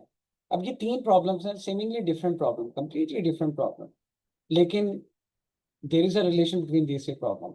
ये तीनों प्रॉब्लम जो हैं they give the same count, and इन काउंट को कहते जो हैं, यानी कि अगर n इज इक्वल टू 1 है जो उधर था तो उस केस में 1 आएगा, 2 के केस में 2 आएगा, 4 के केस में 5 आएगा, 5 के केस में 14 आएगा। And by the way this particular count is can be calculated by using this particular formula. And these numbers जो आप देख रहे हैं these numbers are called Catalan numbers. इनको कतलन नंबर्स कहते हैं या कतलन सीक्वेंसेस कहते हैं। अच्छा, ये प्रॉब्लम आई कहाँ से? ये जो मैंने अभी प्रॉब्लम बताई थी ये किसने फर्स्ट टाइम इंट्रोड्यूस करी थी? The person was Euler, and Euler से वाज इंटरेस्टेड कि अगर मैं एन गॉन बनाता हूँ तो मैं उसके कितने तरीकों से ट्रायंगुलेशन कर सकता हूँ। लेकिन Euler fail to give the count of this particular number. And later on ये यूजीन चार्ल्स कैटलान था जो कि टावर ऑफ हेनॉय, वही वाली टावर ऑफ हेनॉय वाली प्रॉब्लम उसके सॉल्यूशंस को डिस्कस कर रहा था and he came up with this particular number. And मैं एक और चीज बता दूं कि शायद आप लोगों ने बहुत ज्यादा आप लोगों ने सुन रखा है Pythagorean triplet and Fibonacci numbers के बारे में, क्योंकि गोल्डन रेशियो, फिर आप लोगों ने वो लियोनार्डो डा विंची की गोल्डन रेशियो और वो उनकी पिक्चर्स की स्केचिंग के अंदर देखा होगा। तो इस वजह से ये बिलीव किया जाता है कि फिबोनाची जो नंबर्स हैं वो या फिबोनाची सीक्वेंसेस जो हैं वो यूनिवर्स में ज़्यादा एग्जिस्ट करते हैं, लेकिन कातला नंबर की एग्जिस्टेंस उससे भी ज़्यादा है। एंड कातला नंबर को अगर पढ़ने में इंटरेस्टेड है तो ये दो बुक्स हैं, जहाँ पे एक बुक में आपको इन कहाँ कहाँ पे ये अपीयर होते हैं अंडर द काउंट वो बताया गया है, और इसका हिस्टोरिकल अकाउंट भी यहाँ पे है। एंड कातला नंबर की जो एप्लीकेशंस हैं आईटी के अंदर और डिफरेंट एप्लीकेशंस के, उसके ऊपर ये बुक लिखी हुई है। और इन्यूमरेटिव कॉम्बिनेटोरिक्स बहुत अरसे तक दिस वाज अ सब्जेक्ट जिसको just as a tool use होता रहा है। ऑयलर ने इसको स्टार्ट किया था, और ग्राफ थ्योरी से एक होती है थ्योरी कॉम्बिनेटोरिक्स जो कि ग्राफ ओरिएंटेड होती है, कॉम्बिनेटोरियल स्ट्रक्चर जिसमें कन्वेक्स पॉलीटॉप्स आ जाती हैं, सारी चीजें। लेकिन एक होती है नंबर्स की कॉम्बिनेटोरिक्स जिसको इन्यूमरेटिव कॉम्बिनेटोरिक्स कहते हैं, ये नंबर्स की कॉम्बिनेटोरिक्स है। अब ये एक आप कह सकते हैं ये एक न्यू एरिया मैथ में निकल के आया है, जो लास्ट 3 आबेल प्राइज विनर है एवी विक्टरसन, जो लास्ट टाइम के फील्ड मेडलिस्ट हैं जॉन हू, और इसी तरीके से जो नोटेबल पर्सनालिटीज यानी आप कह सकते हैं जो रिसेंट टाइम में जो मैथ में डोमिनेंस अवार्ड विनर्स की जो आ रही है वो इस एरिया में आ रही हैं। और जो इनमें इंटरेस्टेड है वो रिचर्ड स्टानले, ये एमआईटी के प्रोफेसर हैं, और इन्होंने ही ये एरिया इंट्रोड्यूस करवाया है ज़्यादा। इनकी ये 2 बुक्स हैं, और एनालिटिक कम्बिनेटोर इसके ऊपर ये एक थर्ड बुक है। जो इंटरेस्टेड है वो पढ़ने में तो वो ये बुक्स पढ़ सकते हैं। एंड एक आखिरी मेरे एंड से पॉइंट ये है कि हमेशा एक बहस रहती है कि हमें किस किस्म की साइंसेस की स्टडी करनी चाहिए। हमें क्या उन प्रॉब्लम्स को स्टडी करना चाहिए जिसकी एप्लीकेशंस हों, हमें क्या वो रिसर्च वर्क करना चाहिए जो हम सोचें। जैसे आपने देखा मैंने इतनी प्रॉब्लम्स मैंने डिस्कस की थी जो हिस्टोरिकली आई थी, जिसमें शायद एप्लीकेशन का एस्पेक्ट नहीं था। जिस वक्त नॉन यूक्लिडियन ज्योमेट्री की बात चल रही थी तो जेनस बोलियाई और बोलियाई फैमिली जो काम कर रही थी, या जो गॉस काम कर रहा था, उसमें एप्लीकेशन वाला एलिमेंट नहीं था। एप्लीकेशन कौन लेकर आया बाद में? वो रीमान लेकर आया, वो आइंस्टाइन लेकर आया जब उसने जनरल थ्योरी ऑफ रिलेटिविटी को उसके ऊपर डिफाइन किया। लेकिन यहाँ पे एक क्वेश्चन बहुत ज़्यादा है, और हमारे मैं जब भी कहीं जाता हूँ तो स्पीचेस सुनता हूँ, हमारे न्यूज़पेपर में भी लोग लिखते रहते हैं कि शायद रिसर्च ऐसी होनी चाहिए जिसका इम्पैक्ट ऐसा हो कि हमारे डेली के सोशल लाइफ के मसाइल हल हो जाएं, हमारी इकोनॉमी के मसले हल हो जाएं। सो सिनेरियो ये है कि इसी तरह की कुछ बातें एक philosopher, he is a very famous philosopher, Tolstoy ने भी लिखी थी। एंड ये मैंने पूरा ऐसे नहीं लिखा, लेकिन आप सर्च करें टॉल्स्टॉय वर्सेस पाइनकारे तो पूरा ऐसे आ जाएगा। टॉल्स्टॉय ने पूरा एक ऐसे लिखा था जिसमें उसने क्रिटिसाइज किया था कि साइंसेस पूरी किसी को नहीं आ सकती, and sciences for the sake of science study करना है, it's an absurd idea according to Tolstoy. And he said कि ऐसा नहीं हो सकता कि साइंसेस के लोग सिर्फ वही रिसर्च करें जिसकी एप्लीकेशन हो, और जिसके सारी और जिससे लोगों की जिंदगियों में बेहतरी आए। वैसे बाय द वे टॉल्स्टॉय के बहुत सारे फॉलोअर्स हैं पाकिस्तान में, पॉलिसी मेकिंग के अंदर, यूनिवर्सिटीज के अंदर। अच्छा, इन्होंने जब ये ऐसे लिखा था तो एक फ्रांस में एक पेरिस में एक मैथमेटिशियन थे जिनका नाम हेनरी पॉइंकारे है। ये बहुत मशहूर यानी मैथमेटिशियंस अपने दौर के बहुत फेमस मैथमेटिशियन थे। एंड बाय द वे आज की डेट में एक इंस्टीट्यूट भी है इनके नाम पे, इंस्टीट्यूट ऑफ हेनरी पॉइंकारे, और वो पेरिस में है। And Paris is counted as, आप कह सकते हैं मैथ का किबला काउंट होता है, क्योंकि फोरियर उधर थे, लेग्रांज उधर थे, पॉइंकारे उधर थे। और लोग जब पेरिस का नाम लेते हैं तो लोगों के जहन में आता है एफिल टावर। जो लोग कभी एफिल टावर में जाएं तो एफिल टावर में जो आप लोगों ने नहीं देखा वो मैं आपको बता रहा हूँ कि एफिल टावर के सराउंडिंग में लोगों के नाम लिखे हुए हैं। उसके टावर के जो रिंग है ना उसमें लोगों के नाम लिखे हुए हैं, और जो नाम जिनके लिखे हुए हैं आप जाके खुद ही पढ़ लीजिएगा, वो सारे के सारे मैथमेटिशियंस हैं। यानी it is attributed to those mathematician जो इकोल पॉलिटेक्निक इंस्टीट्यूट से ग्रेजुएट हुए थे या नोटेबल डिस्कवरीज की थी, उसमें इन साहब का भी नाम है। अच्छा, हेनरी पाइनकारे अपने गुस्से पे बहुत, गुस्से के लिए बहुत मशहूर हैं। डोंट फॉरगेट ये वही बंदे थे जो जॉर्ज कंटूर पे भी गुस्सा करते होते थे। जब इन्होंने टॉल्स्टॉय का ऐसे पढ़ा तो इन्होंने एक ऐसे लिखा जिसका टाइटल मैंने यहाँ पे लिखा हुआ है, apology for a few fools. And according to him उन्होंने बैश किया था कि ये स्टूपिड आइडिया कि अगर साइंटिस्ट इस तरीके से स्टडी करना शुरू हो जाए ना कि फोरसी करना शुरू कर दें। अब ये यूनिवर्सिटीज में भी बातें होती हैं कि मैथमेटिशियंस को मैथ ऐसे पढ़ाना चाहिए कि इलेक्ट्रिकल इंजीनियरिंग उसके अंदर से निकल के बाहर आ जाए, केमिकल इंजीनियरिंग बाहर आ जाए। एप्लीकेशंस हैं, मैथ को पढ़ाना एप्लीकेशंस के साथ जरूर चाहिए, but this is not the only motivation. The soul of a subject वो डिफरेंट ही रहती है। यानी मैंने I try to give an idea कि मैथमेटिक्स किस किस वे से इवॉल्व हुआ है, उसमें कहीं एप्लीकेशन का पार्ट नहीं था। मुझे तो नहीं मिला, शायद आप लोगों को मिले तो बताइएगा। लेकिन मैं अगेंस्ट नहीं हूँ एप्लीकेशंस के। मैं ये कहता हूँ कि एप्लीकेशन जो है that is also a branch of math, and वो सेलिब्रेट करनी चाहिए, लेकिन उसको द नहीं करना चाहिए। It is a motivation, it is not the motivation. And यही इन्होंने कहा था, और ये मैं डिटेल में नहीं जा रहा, अगेन फ्रूट ऑफ थॉट छोड़ के जा रहा हूँ। आप लोग सर्च कर लें तो वहां से पूरा ऐसे इनकी वर्डिंग में पढ़ लें तो ज़्यादा अच्छा है। मैं बताऊंगा तो शायद वो बाइसनेस आ जाएगी उसमें। when wherever I give talk, I always recommend few books for the audience. एक बुक है लिविंग प्रूफ, ये मैथमेटिकल एसोसिएशन ऑफ अमेरिका ने पब्लिश किया है। अच्छा, बाय द वे, ये बुक ऑनलाइन अवेलेबल है, आप गूगल करें आपको मिल जाएगी। ये बुक है क्या? ये बुक जर्नी है डिफरेंट मैथमेटिशियन का, कि वो अपनी स्टोरीज बताते हैं कि जब वो स्कूल किड्स से how they were very bad in math, और उनका मैथ की तरफ ट्रांसफॉर्म कैसे हुआ। और हर एक की अपनी स्टोरी है। I think this is a very good book. ये उन लोगों के लिए बहुत ज़रूरी है जो अभी नए नए मैथ में आए हैं and they want to relate themselves. तो आपको अपनी स्टोरी भी कहीं ना कहीं इन स्टोरीज में मिल जाएगी।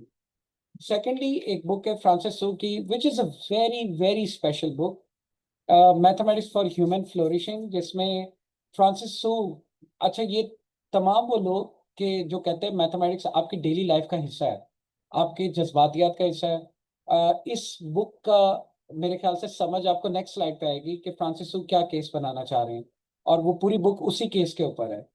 स्टीफन हॉकिंग की एक बुक है जिसका मैंने थोड़ा सा जिक्र भी किया था अपनी टॉक के दौरान, गॉड क्रिएटेड एंड टीचर। इस बुक में स्टीफन हॉकिंग ने ना डिफरेंट अकाउंट्स हिस्टोरिकली भी और मैथमेटिकल थ्योरीज को डेवलप करते हुए जो अकाउंट्स उन्होंने मेंशन किए, which is a very very good book, very special book. वो भी आप देख सकते हैं। कैलकुलस से रेलेवेंट जो हिस्ट्री जो थोड़ी बहुत मैंने बताई भी थी, एंड ये बुक हमेशा most of the time I it is on my table. So Steven Strogatz की बुक है, and this is a very very special book. So calculus जो लोग पढ़ा रहे हैं, कैलकुलस के टीचर को should be a good storyteller. So storytelling आपको आ सकती है अगर आप ये वाली बुक लें। और मैंने ये कहा था कि फ्रांसिस सू की बुक का जो केस है वो ये है, एंशियंट ग्रीक्स ने आर्ग्यू किया था कि एक बेस्ट लाइफ क्या होती है, एक अच्छी लाइफ से क्या मुराद है। और फिलोसॉफिकल पॉइंट ऑफ व्यू से उन्होंने they come up with the conclusion कि अगर किसी की लाइफ में ये पांच चीजें हैं तो वो अच्छी लाइफ है। Number one beauty, number two truth, number three justice, number four play, and number five love. अच्छा, ये पांचों कंपोनेंट को फ्रांसिस सू ने अपनी बुक में ये केस बनाया, to live your best life do mathematics, and this is my final message, and this is a message from the book of Francis Su. That's it, thank you. Sorry wonderful. for taking so long, sorry for the disruption, and I'm extremely sorry for all these inconveniences. No no sir, thank you so much. बहुत जबरदस्त आपने जो अंजाम किया है ना, कि मतलब लोगों को रियाजी करने की तरफ आपने माइल करने करने की जो पूरी एक कोशिश की है, वो मुझे बहुत पसंद आई। बहुत जबरदस्त आपकी टॉक थी। Thank और you. ये बहुत ज़रूरी है कि रियाजी को मुख्तलिफ कल्चर्स के साथ भी जोड़ा जाए, और ताकि हमारे लोगों के जहन में भी ये चीज़ ना आए कि जी वो सिर्फ जो है ना वो गोरों का काम है और हम नहीं कर सकते। जैसे सलाम साहब ने कहा था ना कि इल्म तमाम इंसान का मुश्तरका वर्सा है। तो ये बहुत अच्छी आपकी टॉक उस हवाले से भी थी। अच्छा, ऑडियंस में से किसी का कोई सवाल है तो आप लोग अब सवाल कर सकते हैं। अ, मुझे चैट में कोई ऐसे Uh, ऐसे सवालात नहीं मिले, अच्छा लेकिन फिर काजिम, काजिम, आपका क्वेश्चन ये था कि मैं कोई, अच्छा ये आपने कोई डीएम किया हुआ था? नहीं, ऑल ही है। अच्छा, कोई एंगल बना के दिखा सकते हैं? सो दीज अगर सर्च करें तो यू कैन फाइंड। मैंने एक सर्कल किया था लेकिन अब मैं तकरीबन भूल गया हुआ हूँ, थोड़ा सा मुझे याद है। हो सकता है वो गलत भी हो।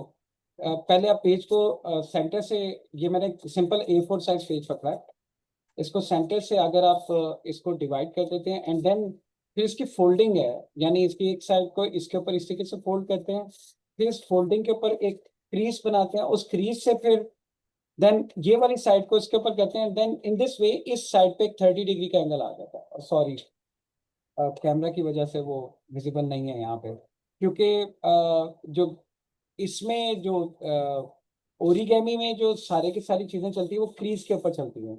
जब आप पेपर को फोल्ड करते हैं और उसको खोलते हैं ना, तो एक लाइन आती है, इसको क्रीज कहते हैं, और क्रीज पैटर्न के ऊपर आप गूगल करें, आपको वीडियोस मिल जाएंगे different angle construction using origami, origami geometry के अंदर, तो आपको मिल जाएंगे और इसके प्रूफ भी हैं, ओरिगेमी ज्योमेट्री के प्रूफ भी हैं, and this is very very interesting.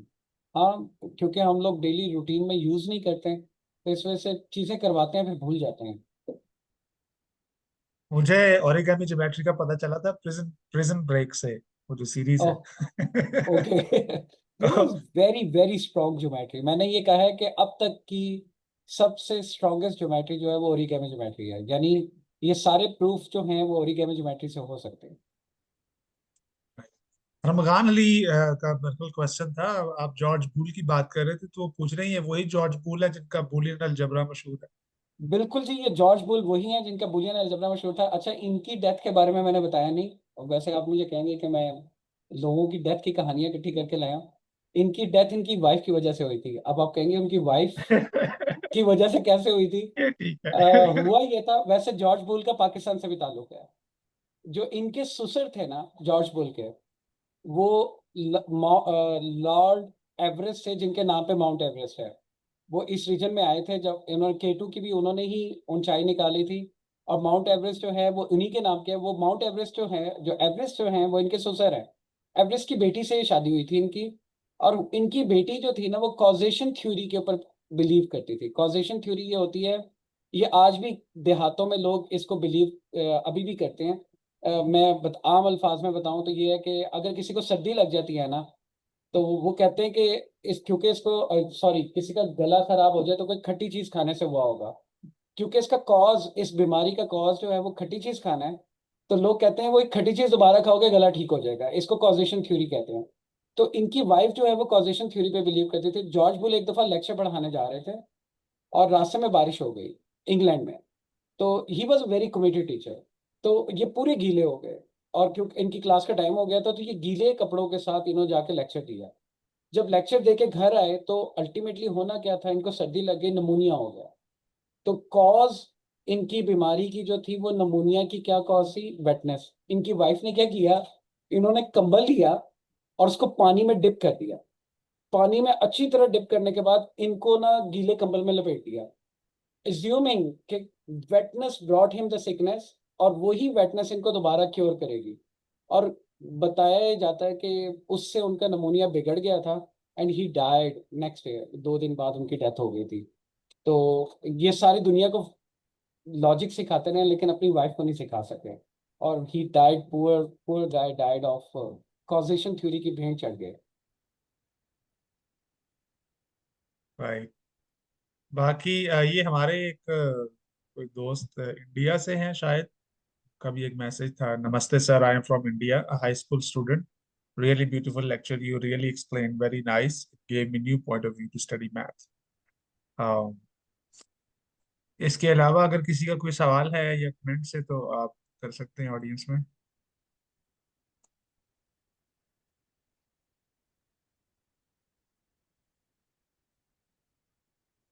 अच्छा, मेरा एक जनरल सवाल है डॉक्टर साहब। Vakas, Vakas, Vakas, may you please add more on it? So Vakas Ali Azhar is here. So Vakas, तुमने ये लेटर पढ़ा था फर्दर के गॉस ये काम कर चुका हुआ था नॉन यूक्लिडियन ज्योमेट्री के ऊपर। आप वकास को अलाउ करेंगे टू स्पीक? जी जी, विकास बात कर सकते हैं, मेरे ख्याल वो है नहीं यहाँ पे।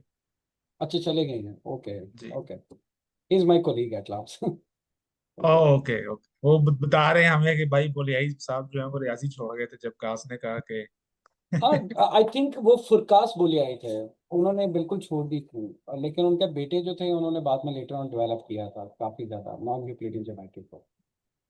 हाँ हाँ। अच्छा आ, सॉरी अली, आप कुछ क्वेश्चन कह रहे थे। मेरे ख्याल ये महक का एक सवाल था कि something about 1.618 golden ratio. Golden ratio, अब आई थिंक मैं ये कहा जाता है कि अगेन आपके फेस और नोज और सिमिलरली जिन लोगों ने स्कल्पचर स्टडी की है जिसमें डेविड वगैरह थे, उन्होंने सॉरी डेविड कह रहा हूँ, वो माइकल एंजेलो, जिन्होंने बेस्ट बॉडी स्ट्रक्चर, यानी कि जब एक आर्टिस्ट किसी क्वेश्चन को उठाता है तो वो ये कहता है कि फेस की सिमेट्री को देखते हुए ब्यूटी क्या होती है, तो उन्होंने ये ब्यूटी निकाली थी जो कि गोल्डन रेशो के साथ आ रही थी। गोल्डन रेशियो क्या होते हैं? वन वन, और every fourth coming term is a sum of the previous two, one one two three five eight and then so on.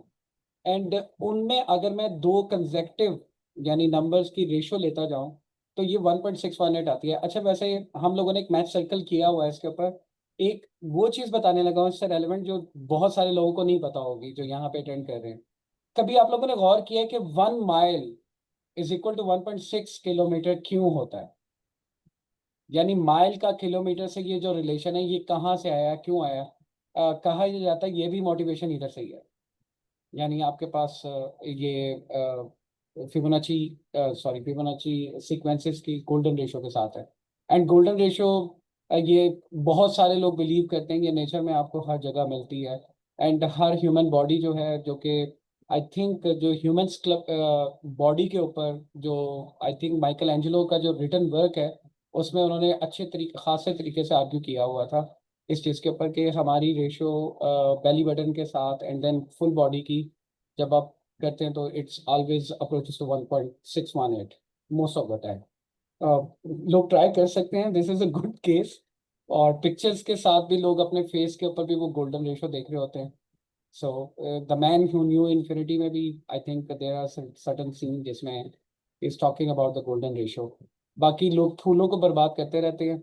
वो अगर आप कोई भी एक फूल पकड़ ले रैंडम, उसकी पत्तियां काउंट करना शुरू कर दें, जो काउंट आएगा it would be most probably it would be the Fibonacci number, जो कि इसी सीक्वेंस से आ रहा होगा। So but golden ratio is this one. अच्छा, मेरा उससे बस अब आखिर पे एक जनरल सा क्वेश्चन है, वो ये था कि आमतौर पे कॉलेजेस के अंदर, स्कूल्स के अंदर ये तासुर बहुत ज्यादा पाया जाता है तलबा में कि रियाजी बहुत मुश्किल है, इट्स वेरी हार्ड। और कह सकते हैं इसमें उस्ताज़ा का भी कसूर होगा, सिस्टम का भी होगा।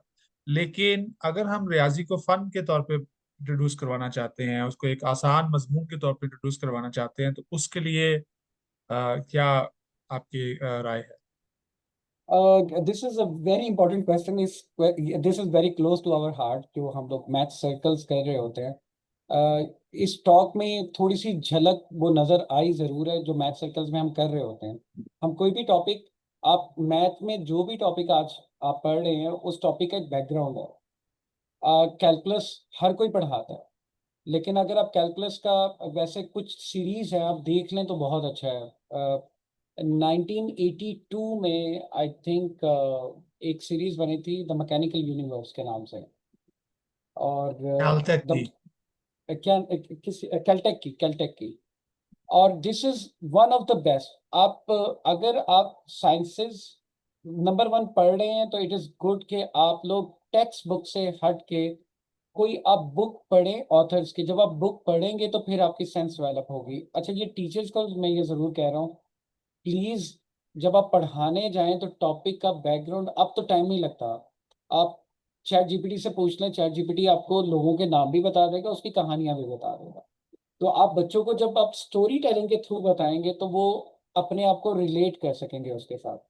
और नंबर टू, जिस वक्त आप मैथमेटिक्स को अगर सिर्फ और सिर्फ कन्फाइन कर देंगे प्रॉब्लम सॉल्विंग के ऊपर, जिसमें कि ये फार्मूला याद करें और इसके साथ करें, तो वहां पे काम खराब होना शुरू हो जाएगा। वहां पे स्टूडेंट कनेक्ट, क्योंकि मैथ भी एक आम सब्जेक्ट की तरह है जहाँ पे स्टूडेंट अपने साथ रिलेट कर सकें उस टॉपिक को और वो देख सकें। जैसे कि फॉर इंस्टेंस पाई की हम बात कर रहे थे, सो पाई तो आप अपने सराउंडिंग में देखें, आपको कोई भी गोल चीज मिल जाएगी। जैसे मेरे ऑफिस में ग्लास पड़ा हुआ है, तो this is a very good discovery. आप बच्चे को कह सकते हैं कि भाई इसका सर्कमफ्रेंस निकालो एंड देन फिर इसका डायमीटर कैलकुलेट करो, और डायमीटर कैलकुलेट करने के बाद आप इनको डिवाइड करके देखें, देखें क्या आंसर आता है।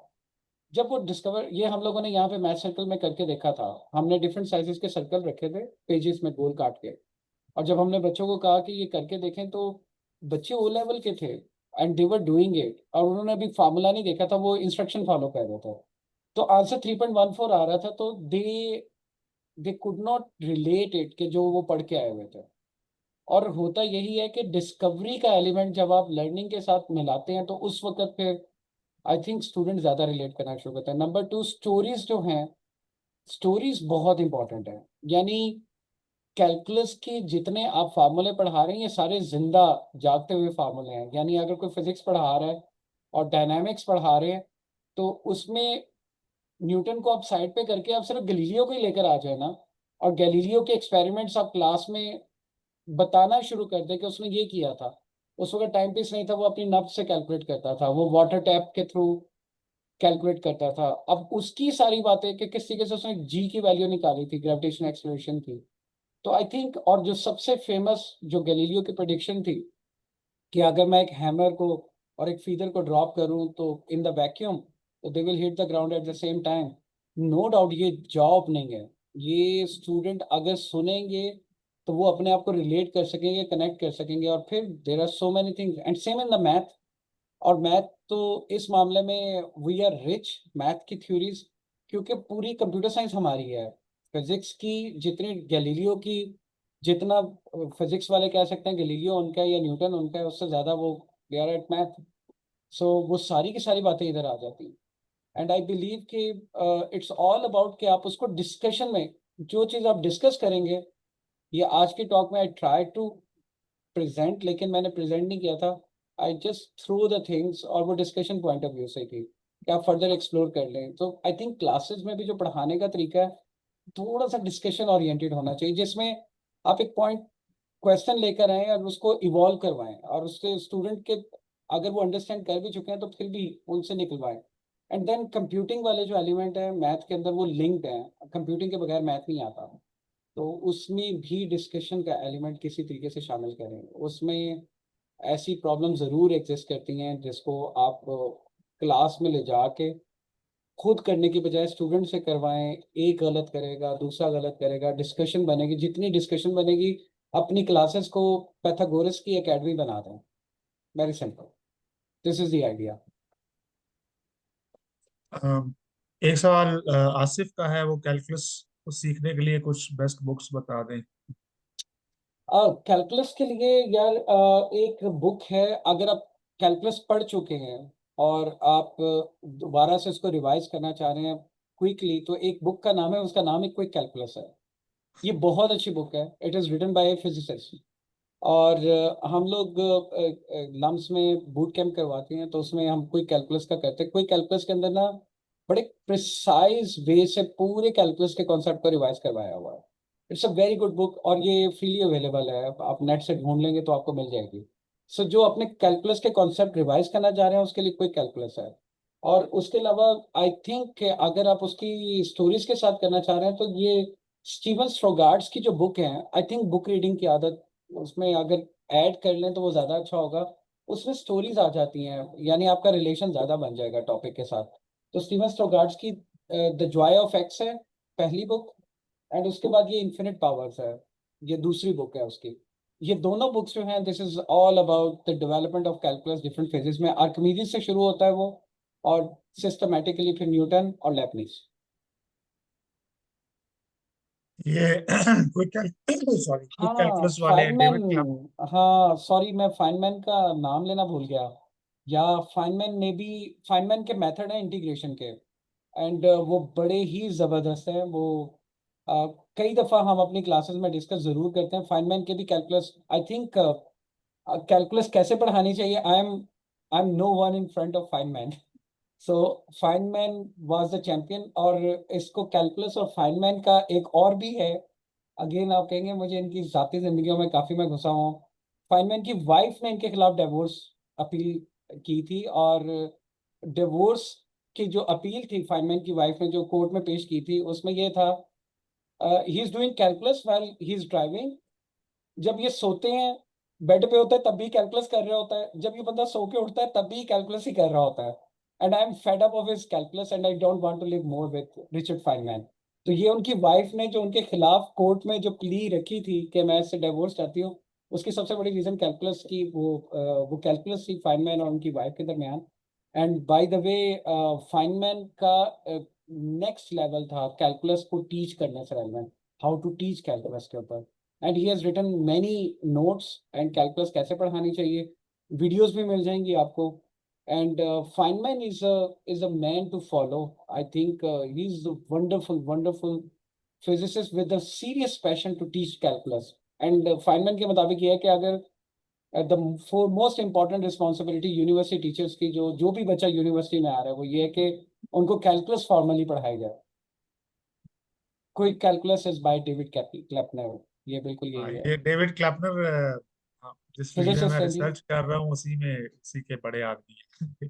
अच्छा, ये उसी में ही बोस है. आइंस्टाइन कंडेंसेट जो है पहली दफा 1995 में इन्होंने डिस्कवर किया था, और फिर इनको नोबेल प्राइज भी मिला था फिजिक्स में, बल्कि ये पिछले महीने फौत हुए हैं। अच्छा, ये पिछले महीने फॉर्म हुए. ओके. वैसे वो जी। गोल्डस्टाइन जिन्होंने कैलटेक की वो जो मैकेनिकल यूनिवर्स बनाई है जो पूरी सीरीज में, he died last year I believe. वो भी अभी ओह रिसेंटली उनकी ओके। डेथ हुई है. सो अच्छा अच्छा। Anyways I think there are many ways. आप इनके लेक्चर, आप बाय द वे जो कैलकुलस को सीखना चाहते हैं, कैलकुलस की रूह, तो वो द मैकेनिकल यूनिवर्स है, यूट्यूब पे अवेलेबल है, कैलटेक की है. द मैकेनिकल यूनिवर्स मैं लिख देता हूँ.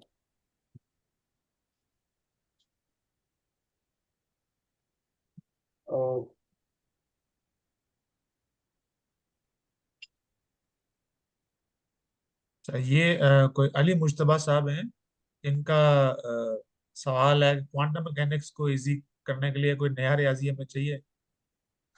ये अली शहबाज, इसका जवाब आप खुद ही दें, क्योंकि अगेन ये प्रोबेबिलिटी है. अब वैसे मैंने डेविड हिल्बर्ट की इतनी ज़्यादा बात नहीं की, लेकिन मैं उनका, अब क्योंकि क्वांटम का जिक्र आ गया तो मैं ये बता देता हूँ कि डेविड हिल्बर्ट ने एक बहुत ज़्यादा, गोटिंगन यूनिवर्सिटी में he was head of the department, और he was very very famous mathematician of his time. और हुआ ये था कि इनको फंडिंग मिली थी, इन्होंने प्रोजेक्ट लिखा था, ये फाउंडेशन ऑफ मैथ को स्टडी करना चाह रहे थे. और इनका आइडिया यही था कि ये डिफरेंट मैथमेटिशियंस को इनवाइट करेंगे और फाउंडेशनल मैथमेटिक्स की प्रॉब्लम्स को he will discuss, foundational problems को.